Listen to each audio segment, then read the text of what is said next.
It's a cold day on Zenith. Well, it is for me. I got another one of those weird extraplanar plagues, what gives me the husky voice.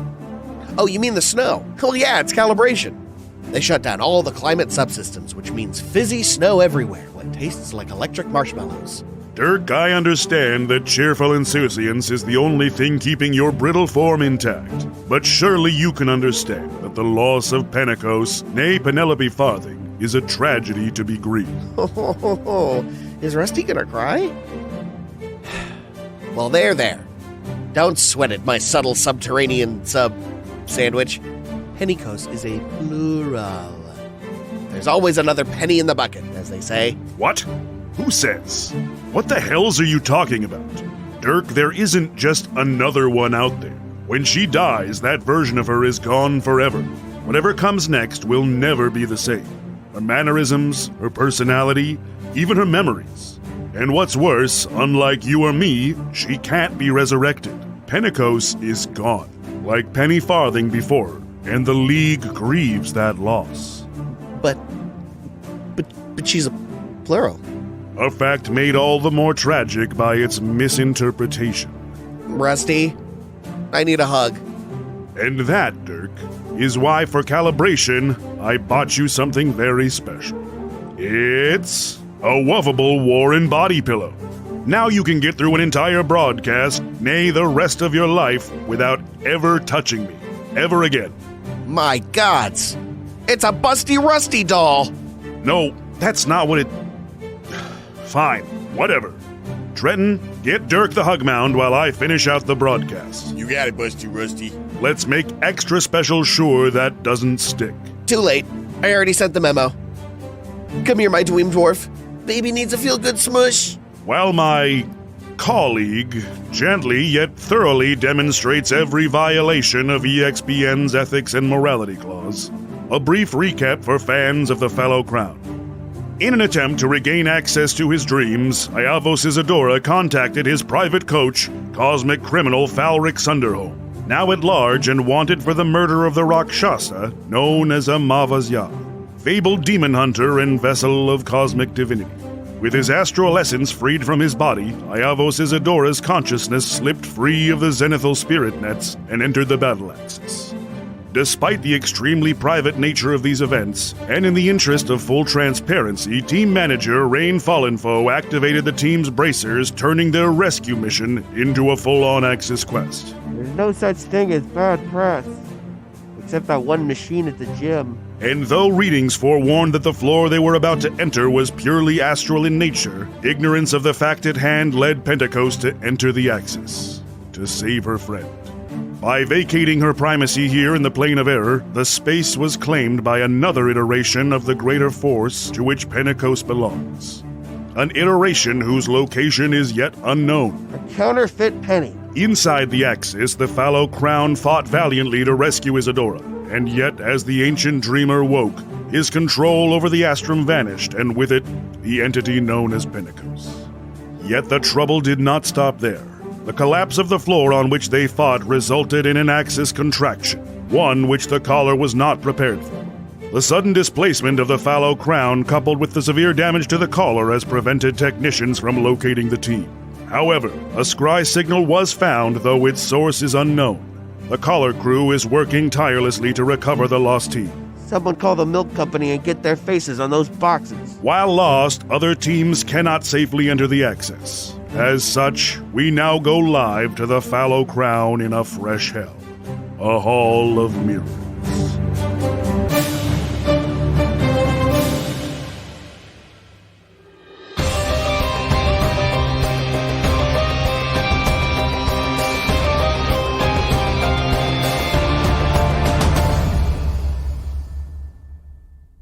You are surrounded by a darkness so thick, so almost viscous, that not even dark vision can penetrate it. Boxed in by innumerable razor-sharp, silvered glass shards that you cannot see but threaten you in nearly every direction, you hear scraping moving towards you. No surprises, Gaspar is the first to react. Was the darkness sudden, or was it creeping? It was, relatively speaking, sudden as more of these shards suddenly grew longer, spiraled, tightened in. Effectively, all the light has been cut off from anywhere outside this hallway, including the previous door that you entered through. Are we in like magic darkness, or can we still see the light sources that we have with us, like our bracers that are blinking? It is not magical darkness, but the blinking of your bracers, while you can see them, is not bright enough to qualify as dim light. Fair. To try and pierce through the darkness, Gaspar is going to pull out a candle and attempt to light it with a match. You have no problems lighting the candle. But as you strike your match, the dim light to your eyes, which have dark vision, shines like bright light, reflecting off of all the mirrored surfaces around you. Anyone with dark vision needs to make a Constitution saving throw. Oh. Whoa. Apparently, Ghost Iavos has dark vision. 17 for Iavghost. 19. 17 for Hal. Wusha doesn't have dark vision. You're doing very well, Wusha. Thank You you. can see in this dim light as long as you want. Everyone else, this amount of light is enough to make you periodically re-roll these Constitution saving throws or be blinded if you keep it up. However, it is enough for the moment to get a mental imprint of what's going on and to see what these creatures are. What you see before you are skeletons. Old, worn-down bones, rich and brown, untouched by the sun. From inside and upon them sprout the same razor shards, and as gnarled digits reach for you, the myriad of blades nested between them threaten to peel your flesh like an apple. Do you do anything else, Gaspar? I will open up rationality and draw it as a crossbow. But that, I believe, is the end of my turn. That is going to make it Iavos' turn. It's time for Ghost Boy.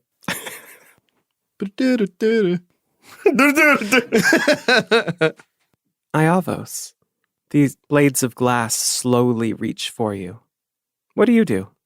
Trying to mitigate the horrible bright light that is very easily going to blind the now dark-sighted Iavos, I'm going to, for a moment, dip my vision into the ethereal realm and focus on my ethereal sight to see if I can make out these foes. The skeleton itself, the bones, leave your vision, and you're left with an impression of the glass running through the entire construct, almost like a circulatory system. Thin filaments, silvery, sharp, but small. They animate it, compel it. Analyzing this magical sight before me, would I interpret these creatures as potentially being undead, or do they seem more like a construct in nature? Having forgot your class, they are undead. Ghost Iavos, whose feet don't touch the ground, simply lifts slightly higher into the air and radiating a kind of divine dreamlike energy from where his heart would be.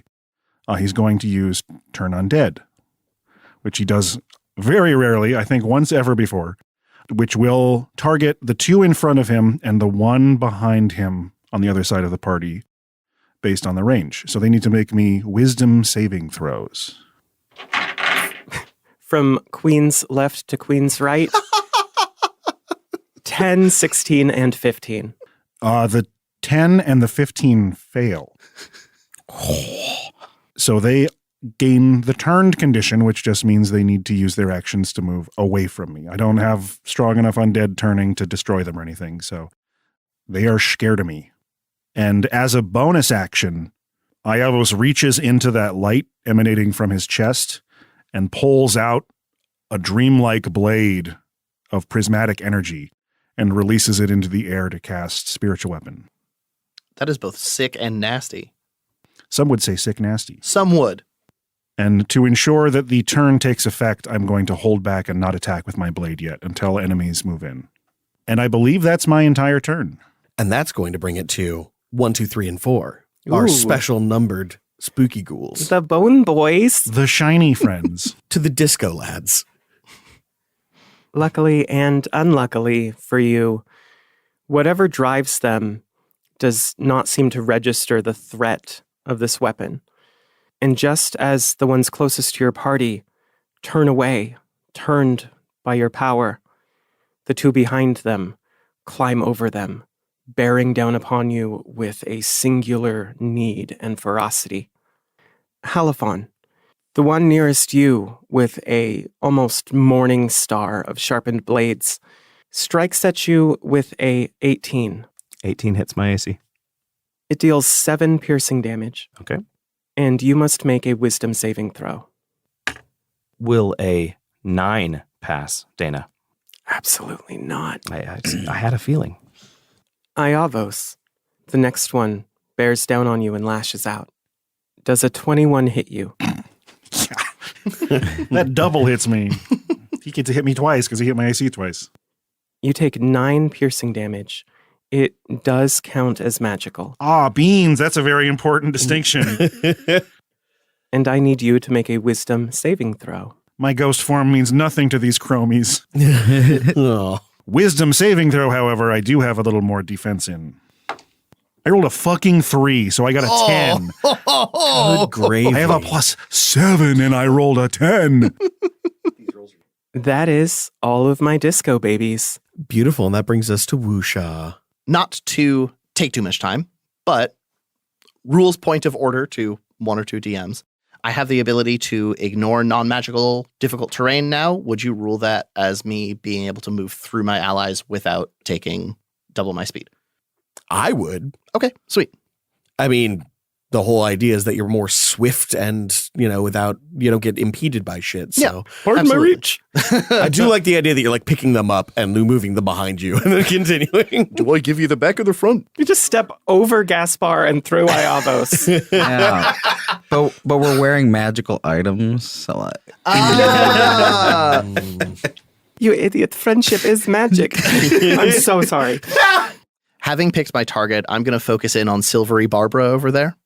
And heft my spears, glare at it, and trying to summon a bit of my good nature, I'm going to say, I've been waiting to kick glass all day. I'm going to throw both my spears at Silvery Barbara. First spear is going to be a 19 against this one up here. That is a hit, son of a bitch. Sweet. That is going to be a whopping 6 damage to it. And my second spear. I rolled a 1. I think I miss. I get an 8 total. If only there weren't 2 of us between you and it. You don't hit your allies, but as your spear careens down this hallway, you lose sight of it. The feeble candlelight no longer reaching it wherever it went. Oh, that's a problem. And that's my whole turn. And that brings us to Hal. All right.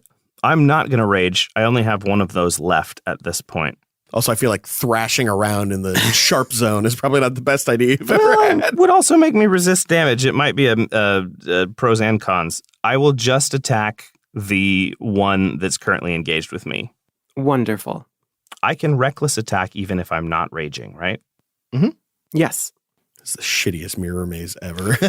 I do so. 20 to hit. That is a hit. I want to go to a fucking funhouse mirror maze where like there's dudes in mirror suits just waiting to beat the shit out of me.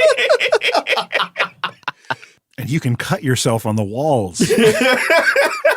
That's what I want to see in fun houses. OSHA violations. There you go. With the chivalric edge, I deal 7 points of slashing damage and 3 radiant to the skeleton. Duly noted.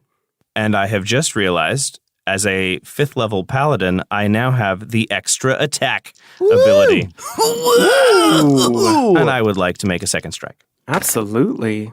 Still reckless. That is more than 20, so that should hit again. That is a hit. An additional 2, 6 slashing, 4 radiant. And with that, I believe I conclude Hal's turn. Your sword bears down on the assailant, crushing it beneath the blade. It still comes for you, but you see pieces of bone falling from it. The quick flashes of radiant energy cast light down the hallway, bouncing from shard to shard, though having no significant effect. With the light, Wusha's going to point down the hallway and say, "There's my spear!" And there it is. Oh, But it is not your turn. We're back to the top. with Gaspar. Gaspar is going to load his crossbow, take his time, and aim it at Iavos' back. Waits for him to hover just slightly over to the right, and then fire a crossbow bolt at the skeleton. Are you still holding the candle? It is down on the ground. Would you like me to make a Constitution saving throw for blindness? I would. Yeah. This could suck. One time you don't have a bat head. 17. That is still very good, unfortunately. Decent con. You got old eyes. So I do fire. Yes. Yes, okay, cool. So I didn't state it, but that was me taking the aim action by not moving, or aim bonus action. Okay. So I shoot, and that is a critical hit. Ooh. Hell Oh, yeah. baby. Which one were you shooting at? The one next to Iavos. Oh, the one that's in attacking range? Well, yeah. I was going to attack with him. Now go ahead and roll your damage. That is going to be 39 points of magical piercing damage. At least it's not too much. Why are we even here? Piercing damage. True. The aged bones, old and brittle, don't hold up to your well-placed bolt, which cracks open its spine and sends hairline fractures throughout the rest of it. Soon it falls apart, crumbles to dust, just a pile of forgotten bones and glass, like the rest of this dungeon. Gaspar, how many years bad luck is that? Gaspar seems to be somewhat in a daydreaming state. He doesn't respond to Wuxia as quickly as he should. As the bones fall into a pile and the glass clatters, there is a magnetic pull. I'm going to use my reaction to use my new feature, Trinkets of the Dead. Tell me all about this juice. I need to know everything. Perhaps influenced by his trip into the dream state and Iavos' mind, the fragments of whatever soul inhabited the skeleton is appetizing. So, tokens of the departed, misnamed it that one time, and it makes me a little trinket of the dead. Yeah. As a reaction, when something dies within 30 feet of me, I can open up a free hand and cause a tiny trinket to appear. It is a soul trinket. I can do several things with it. Would you like to know all of them? No, I'd like to be surprised. But Okay. that's incredibly fascinating. Yeah, I like this. So, what trinket appears in my hand? Sorry to spring that on you. Yeah, should it be tiny? It's an 8-track. A tiny trinket Shut the fuck up. relating to its soul. It's just an 8-track of the Bee Gees. It's a single So can roller you create a skate whole wheel. backstory for the skeleton Oh, yeah, and then no, give me I- a very important... I already have. Okay. It's just its miniature.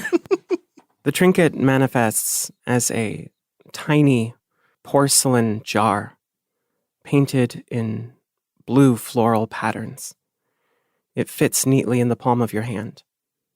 You don't know what would even fit in this kind of curio, but you can't help but wonder what meaning this once held for another person long ago.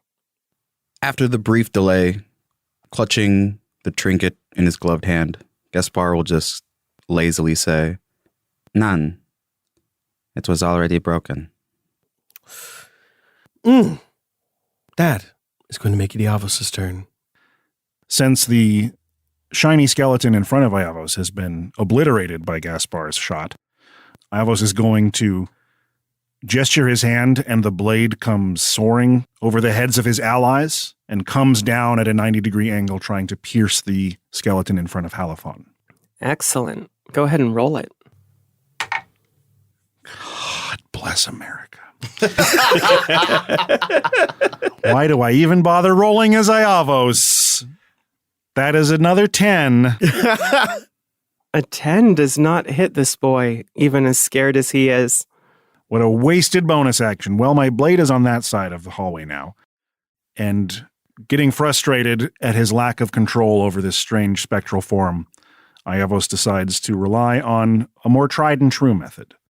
And looking through the ethereal realm, through the souls of his allies, He targets that same skeleton, and with a gesture of his finger, he casts a reliable magic missile. But these beams of light shoot outward and ricochet off the mirrors back and forth through his allies so as to not strike them on its course. I like it. So cool. Just a good old classic first level magic missile. Mm. Yeah, that's a little better. 13 force damage. To the skeleton that you were targeting previously? Yeah, the one that is currently up in Hal's grill. And I say, keeping with the disco theme, abacadabra. Your laser light show is successful as you hear the singeing of bone. I believe it is their turn. It is. How long are they turned for? 1 minute. Oh, damn. Okay. 2 skeletons still turned, still running. The only one left to make attacks is the one attacking Halifon Orison Jr. And emboldened by its successful attack last round, this time it attacks twice. With advantage, because I recklessed. She used your full name. You're in danger. Yeah. I've got a 19 and a 25. Those will both hit. You take a total of 18 piercing damage. Really feel like you should be using the chime dice. It sounds like mirror shit jangling together. That's true, and I'm going to need you to make 2 wisdom saving throws. Okay. Oh.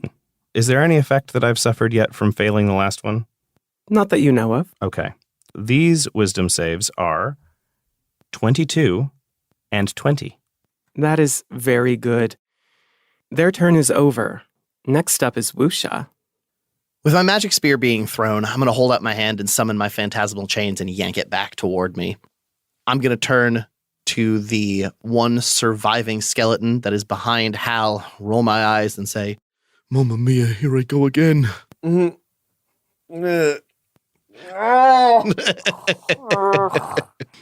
I'm going to make a pair of spear attacks against it. That's much better than last time. That is going to be a 24 and a 25 versus its AC. Those are both hits. Fantastic. And it has taken damage, so I get to use my Colossus Slayer ability and add a d8 to my damage.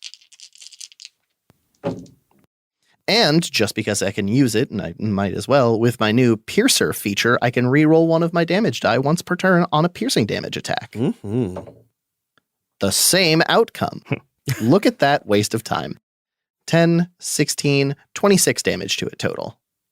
The skeleton is promptly smashed to pieces, and the 2 remaining, turned for a minute, are easy prey for the Fallow Crown. However, Halifon and Iavos, where the glass pierced your armor, you see a pattern of silver flecks embedded in your skin, almost beautiful, like a constellation. The next moment, the flecks are gone, and you start to think, maybe it was only a trick of the light.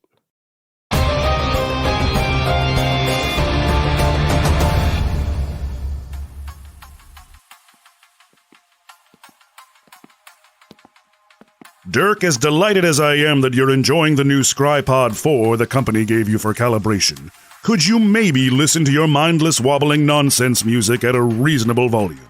The vast vacancy of your skull makes for quite a powerful resonator. What? I said turn your music down. Take out your headphones. I can't hear you. I'm wearing headphones. I don't know how we'll ever bridge this lack of communication. Is this forever? Give me that. Please keep your awful music at a lower volume, Dirk.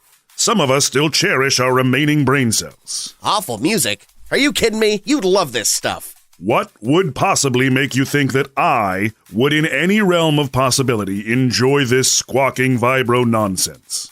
Because you're a nerd and nerds love this stuff. A nerd? Dirk, I've been in more battlefields than you have bathtubs. I can deadlift a small taxi. I drink fine wine and host lovely dinner parties. Does that make me a nerd? Rust, my good man, you are the democratically elected Archduke of the Galactic Republic of Nerds. You collect antique figurines. You read a book a day. You do crossword puzzles without writing anything down. You are an N-I-R-D-E nerd. Even if being well-read with hobbies does make me a nerd, I still couldn't find myself enjoying whatever this is. This is Magitechno. It's all science noises. Like I said, liquid math. I listen to symphonies, brilliant overtures, opera. There is no way that Hey! Give me that. Now shut your mouth cake and open up your ear brains. Gross. I'd better not get an ear infection. You'll be getting a soul infection. Now just relax and drink deep the boop-de-beep. Well, now that's just... This is hardly music. Oh. What is this time signature? The counter rhythms. So many subtle undertones. The percussion is so aggressive and alive.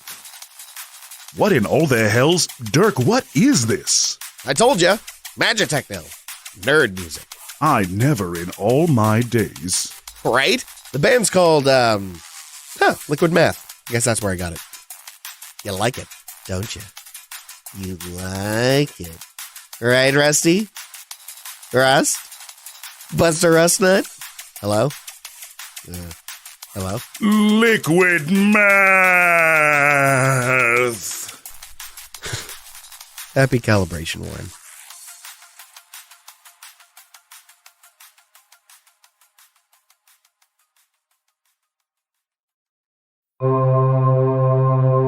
We're about to witness a planar phenomenon, a keyhole between worlds that only marketing can penetrate.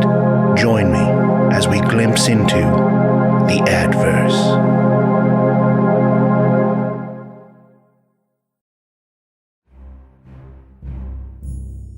On the battlefield, there is only one driving force, a mighty thirst. No one, not even you, will remember if we quenched our thirst for battle or if we quenched our thirst for hydration. I do not drink of the water. I haven't the tongue for it. Only one thing is best in life. Crush your tea leaves, see them steeping before you, and taste the fermentation of the culture. Kombucha, a probiotic with barbaric flavor.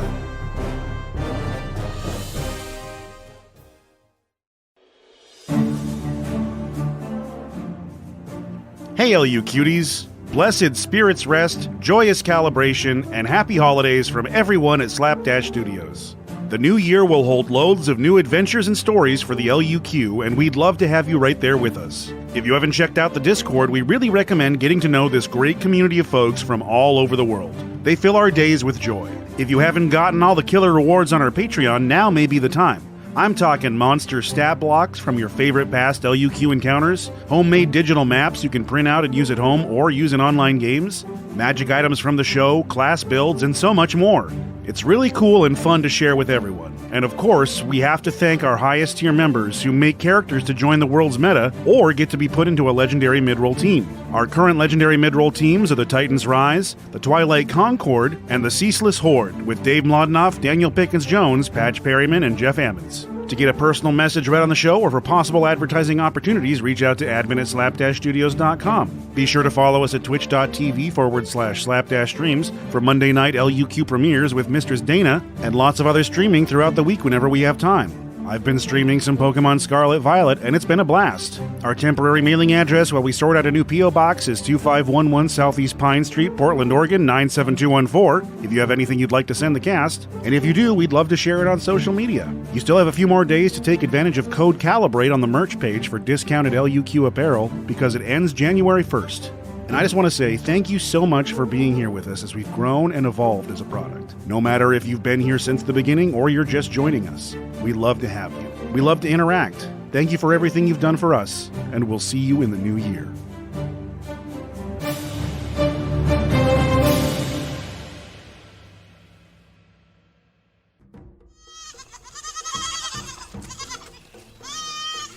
Bastin far, stranger. Welcome to Fnarbwell. This is my farm. Today we celebrate the winter holiday of Wimblenard, and we couldn't be happier to have you here as our guest. Isn't that right, family?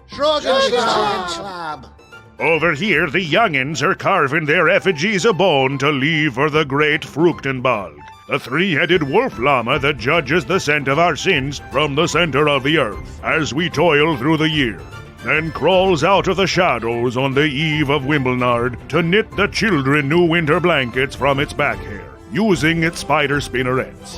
Hope you kids are ready for new blankets, eh? Shrug and Sly, I am delighted. Over here, my bride wife leads the ritual that will both prepare our Wimblenard dinner and bring forth the blessings of Krampenschwinger, the celestial pastry baked by the summer sun that will crush us if we fail to toil. My Mjorma is resting by the fire as she has spent the last 3 days naked and frozen in the woods, both summoning and hunting down the Dugansaber, the beast that she killed barehanded and that is tonight's dinner. Thanks again, Mjorma. No problem. So stick around and join us for Wimblenard celebration. We've got crab wine, jellied yak hoof, freshly baked beaver rolls, and all the love a family can muster in this cruel cold world.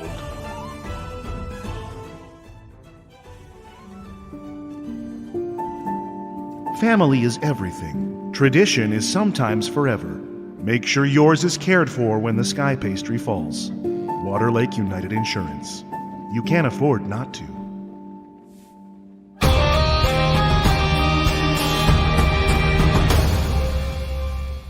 After several unwelcome twists and turns, where you feel the pointed shards dangerously close to your skin, the hallway leads to a door which opens into a wide area. Grooves in the limestone floor reveal that this was perhaps a kind of chapel, although any furniture has long been reduced to dust. The silvery shards, here almost as long as Zillos, are more spread out. An identical doorway on the opposite side of the room has collapsed, making this another dead end.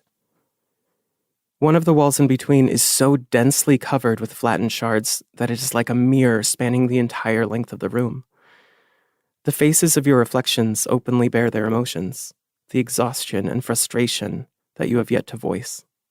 Yavos, you know about any mirror gods? Let me think for a moment. Do you want to roll religion?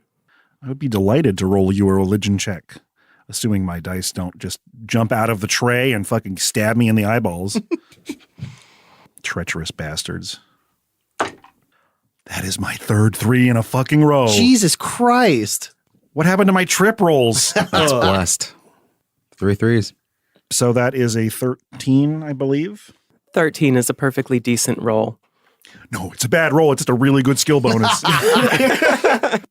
Many mirror gods come to mind. You've encountered numerous in your search for knowledge, but rest assured, you know the truth. There are no gods here. Like that. I mean, I don't like that as a person who likes to be safe, but as a story enjoyer, yum yum. This place is beyond the influence of divinity. All right, well, let me know should you need me to start smashing. I don't think making more sharp bits of mirror would be that helpful to us right now. I'm slightly concerned by the injury that was left behind by that creature. Even in this incorporeal form, it seemed to leave behind a bit of itself. Gone now, but it was there for a moment. As you ponder that, you realize that it has left something with you. Both of you, having failed only a single check, receive a -1 penalty to every d20 roll for the time being. Yum.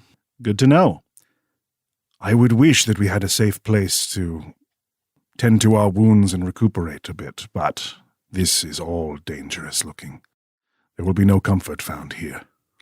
You should find us a door. I will attempt to help guide the party through the next portal I can find, using ethereal vision need be. Okay. Go ahead and roll an investigation check, and I'm going to leave you at that for a while, as you and your companions begin to scour this room. Halophon. Mm-hmm. While they are doing this, you hear a tapping over your shoulder. I look. All you see is your reflection in this mirrored wall. But sure enough, it is tapping, tapping, tapping. Are they... So I can see that my reflection is doing something I'm not doing. That is correct. Is it tapping like aggressively? Like, is the mirror being damaged at all, or is it just a... No, Okay. it's casual. As you lock eyes, he looks at you and raises a hand as if to wave. I will duplicate its movement confusedly. Is anyone else's reflection behaving strangely to my eyes?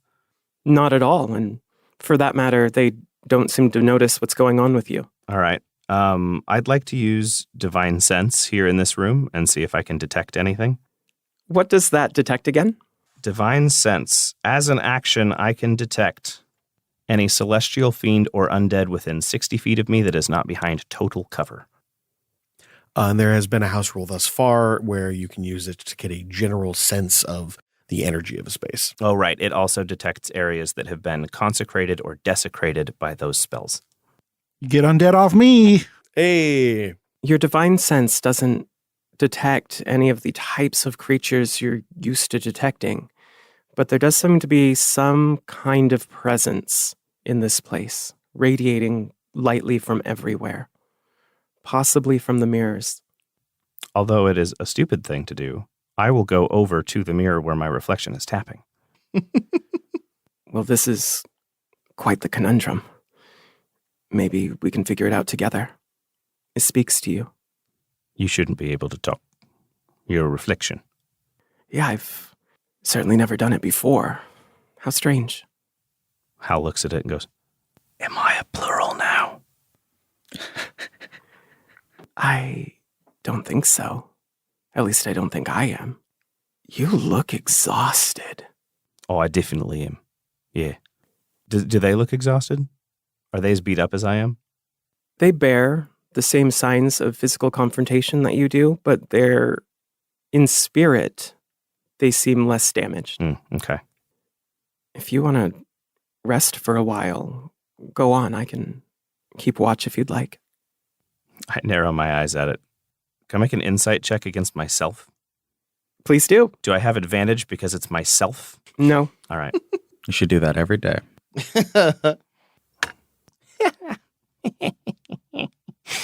It's an Iavos roll. I roll a 3 plus 3 for 6 minus 1 for 5. Your reflection seems inscrutable to you. And then you find yourself rounding around in your halophon logic on, well, if who knows myself better than me? Would I do this? Would I lie to myself? Well, I guess we all lie to ourselves in some ways, but you're not sure what to infer from what he's telling you. But for what it's worth, he doesn't seem nefarious. Sounds good. You do that. And I walk back to the group. Right. I think we can take a rest in here. My reflection's going to keep watch. Your what now? My reflection. I point at my reflection. Iavos stops looking for doors and turns and says, "Excuse me, do you care to explain that line of thinking?" As all the rest of you turn around, Halophon, you see your reflection on the other end of the room, waving to everyone. Everyone else, you see Halophon's reflection where it presumably should be. Now, I know I've taken a few blows to the head, but, you feeling all right there, Al? To be completely honest, no. I'm still pretty naked, but I had a nice little chat with myself over there, and he said he'd keep watch, and I see no reason not to trust him if he's me. Put a shirt on. What? You're naked. No, naked. Oh! Right. Well, Gasper, you got a thought on this? Every fiber of my being is saying that this is a trap. I fear it's one of two things. The first being that through all of the trials and traumatic experiences Hal has been through since entering the Axis, he is starting to hallucinate out of exhaustion and blood loss. The second being that there is some sinister magical force here that is using his reflection to try to get into his own head, which is a unguarded door. So that's the way through, then? I don't think so.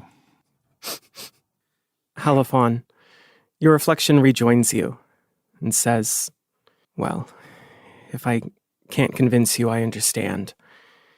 You don't need to rest if you don't want to, but Maybe I can help you get out of here.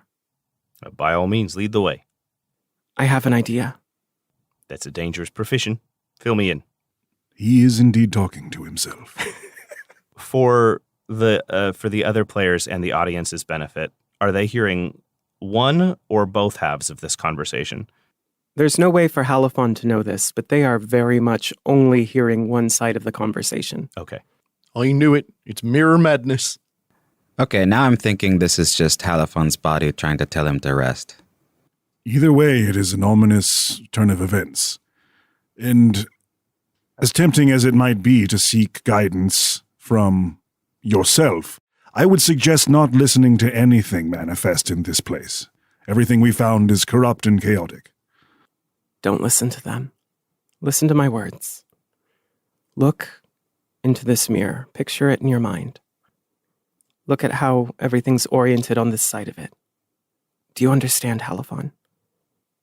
I'll help you. Go on. Picture it. I want you to make a wisdom check with advantage. Okay. You can add a +1. +1, -1? Yes. Okay. That's easy math. With advantage? Yes, please, because your reflection is helping you. Adding my wisdom bonus? Not my saving throw? That is unfortunately correct. How's a 2? You're shitting me. Well, I rolled a 1 and a 3, and my wisdom bonus is -1. So, how's a 2? Blood begins to trickle from your nose. Stay with me, Halifon. We need to try again. Concentrate. Can we try again? Please do. All right, I have good news. I've more than doubled my previous roll. Oh my God. How's a 6? It's all because this reflection is saying, like, the worst things to say to Hal. Do you understand? And concentrate. You cannot hear what he's been hearing or see what he's been seeing. Because in fact, the only reflection of Halifon you currently see is the one in his own pool of blood.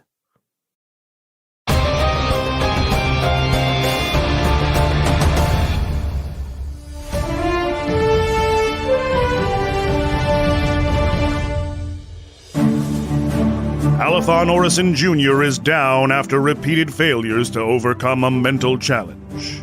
To no one's surprise. Speaking of mental challenges, I was racking my wetworks trying to figure out what to get you for calibration. How about even passable on-air performance? Or if we're thinking something more financially significant, perhaps a whole year where you don't make copies of my keys, forcing me to change the locks every few weeks. If that's too much, you could always not eat my food when you break into my home. The choices are endless. Ha! Too obvious. Besides, I can't get you something you told me to get you. That would be cheating. Damn, so close. No, this year I got you something very special. Let me guess. Another shirt with your face on it? Brilliant, but no. You already have one for every day of the week. Plus, if we went out together, we'd clash. A bottom shelf liquor because it has a dwarf on the label? First of all, it takes a refined palate to appreciate Morgan McSwish brand cotton candy cognac. And second, you mentioned in your diary you were trying to cut back on the sauce.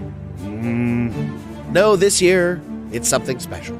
Something that just screams you. It's a rock, isn't it? Not just any rock. This rock is special. A precious stone, if you will. A rock both beautiful and functional. This rock, Rusty, will rock your world. Behold!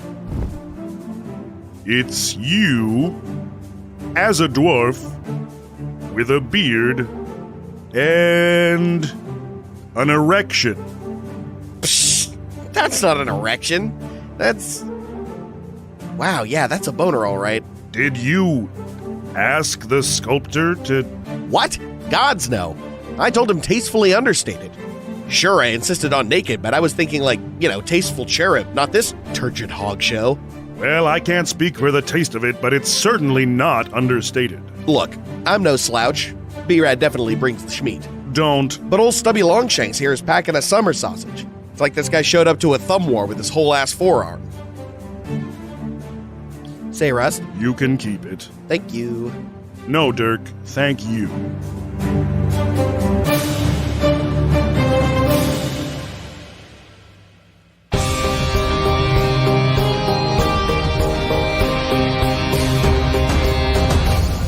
Fucking jeez 'em. Get a bucket and a mop. That roll with advantage was a 5 and a 7. That's brutal, dude. That's fucking rough. Yeah, that was a lot of awful rolling. And I'm Savage. Look, I know introspection and listening to yourself is important, but I don't think it fits into a dungeon environment. I'm going to level with you guys. There's a giant pile of dim sum sitting in the kitchen right now, and I want to go through this as fast as possible. Slimy So meat let's go pots. through some highlights, starting with Angelo. Ooh.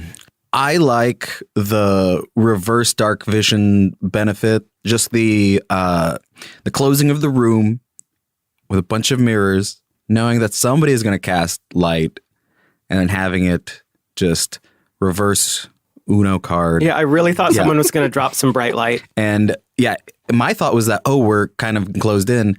I'll just not use a torch because it's going to make a bunch of smoke. So I'll just light a candle, which I do have in my pack. So I was like, yeah, just a candle. Smart. I absolutely Lucky. would have made bright light, but I was dead last in the initiative order, and by the time I came up, it was clear that was a bad idea. Mm-hmm, mm-hmm.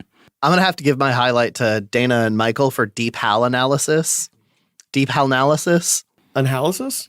Analysis? I'm excited to eat this dim sum and think about how to not let Michael's bad rolls derail my adventure. Yeah. Incredible. I'm ready to get deeper into this halitosis. Michael? My head is as empty as my As your character? as my character. I'm very in character right now. I do like the animate reflection in the mirror trope, and it's great that it happened to Hal, who absolutely would know that it's a trope, but would probably still interact with it because he's Hal. You gotta.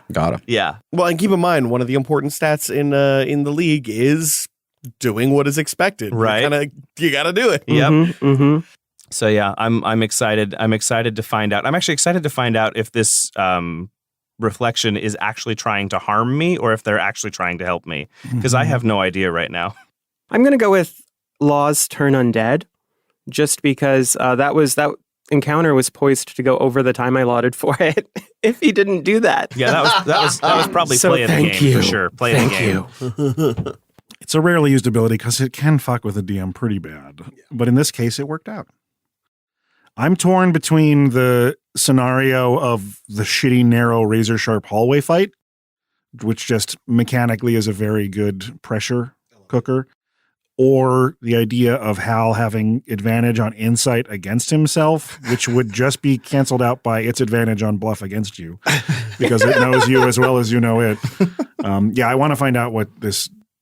The reason it's confusing is because you don't trust a reflection telling you to rest in a room full of knives. But also, mechanically, this seems like a place where the DM would want us to have some time to rest. And I'm like, are they trying to let that? So I'm very excited to see how it unfolds.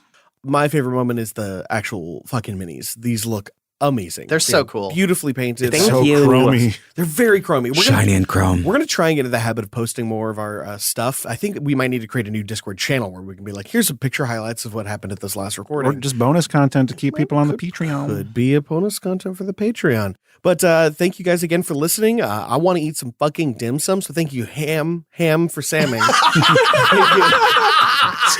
It's got the hunger. Leave that in. Sam Hamwich. Thank you for Ham, the Sam. The Shreddiger. Headiger the Hamburglar. Thank you, Sam, so much for editing this. And thank you, Dana, for doing this amazing job of creating these minis. Hell yeah. But until next time, we wish you luck.